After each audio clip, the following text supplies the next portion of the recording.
नमस्कार, मैं अंजना शर्मा और आप देख रहे हैं आरएनटी न्यूज लाइव। आइए एक नजर डालते हैं इस वक्त की खास खबर पर।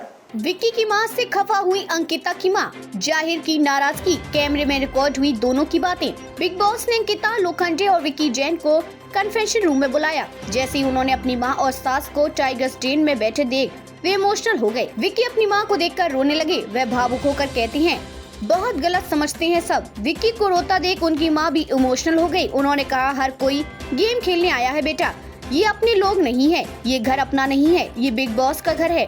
तभी अंकिता की मां बोलने की कोशिश करती हैं, लेकिन विक्की की मां उन्हें चुप करा देती हैं। विक्की की मां ने अंकिता से कहा, विक्की की मां कहती हैं, ताली कभी भी एक हाथ से नहीं बजती, भूल जाओ जो हुआ मियां बीवी में होता रहता है, लेकिन अब चीजों को सुधारने का वक्त है। अपने रिश्ते पर काम करो, एक साथ समय बिताओ, झगड़ों से बचो।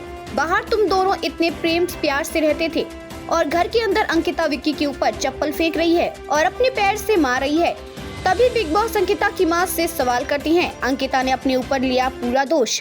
अंकिता की मां कहती है, अंकिता और विक्की का प्यार दिख नहीं रहा है।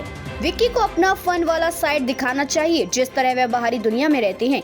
अंकिता इमोशनल हो जाती हैं, वे सारा दोष अपने ऊपर ले लेती हैं और कहती हैं, मेरी वजह से विक्की पर दबाव आया, क्योंकि मुझे लगा कि वह मुझे नजरअंदाज कर रहा है। ऐसे में विक्की की मां कहती हैं कि उन्होंने विक्की को उनके लिए गेम में भेजा, क्योंकि उन्हें लगा कि वह बहुत परिपक्व हैं, लेकिन चीजें वैसी नहीं हो रही हैं जैसी उन्होंने सोची थी। अंकिता की मां से नाराज हुई विक्की की मां। ऐसे में बिग बॉस विक्की की मां को टोक देते हैं और कहती हैं, विक्की की माताजी, सवाल अंकिता की माताजी से किया गया है, उन्हें बोलने दीजिए।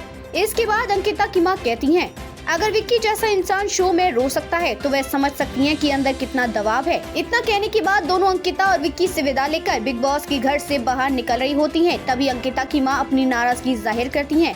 वे विक्की की मां से कहती हैं, आप तो ऐसे बोल रहे थे कि मुझे बोलने ही नहीं दिया। खबरों में अब तक के लिए बस इतना ही। फिर होगी आपसे मुलाकात कुछ ऐसे ही खास खबरों के साथ। तब तक के लिए नमस्कार और देखते रहिए आरएनटी न्यूज लाइव।